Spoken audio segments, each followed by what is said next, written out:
Mazmur bagi 21 ayat 1 ngagai 13. Pantun puji ketigal pemenang. Raja gagah hati, o Tuhan, labanuan udah mere ia pengereng. Ia gagah hati, labanuan udah ngasuh ia menang. Nuan udah mere ia utai tidak kingin ke ia. Nuan udah nyangut meminta ia. Nuan udah datai ngagai ia, mai berkat ti besai. Lalu ngerasuak ke mahkota emas bapala ia. Ia minta diri hidup, lalu nuan mere ia penghidup, ngau umur ti panjai. Mulia ia besai, laban tulung ari nuan.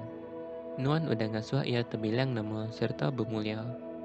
Berkat nuan meruan ngau ia belamo, lalu ia gagah hati begulai ngau nuan. Raja manggai ke penganal ia bak Tuhan ti pemaduk berkuasa, lalu ia dekat seruran dia likun. Laban pegerinuk Tuhan endang meruan. Raja dekat nangkap semua musuh ia. Ia dekat nangkap semua orang kebegedik ke ia. Lebuh ia pegari, ia dekat ngerusak sidak bakal api. Tuhan dekat ringat lalu makai sidak. Lalu api dekat makai sidak. Na resiko ari peturun sidak dekat hidup. Raja dekat munuh semua sidak. Sidak ngagak pelan, lalu berpekat ngelaban ia. Tak sidak dekat puntan. Ia dekat nimbak kelajak ia ngagai sidak. Lalu ngasuh sidak nguyang, lalu rari.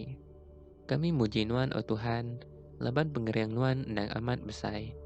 Kami dekat belagu, lalu muji kuasa nuan. Penghabis baca, Mazmur bagi 21, ayat 1 ngagai 13.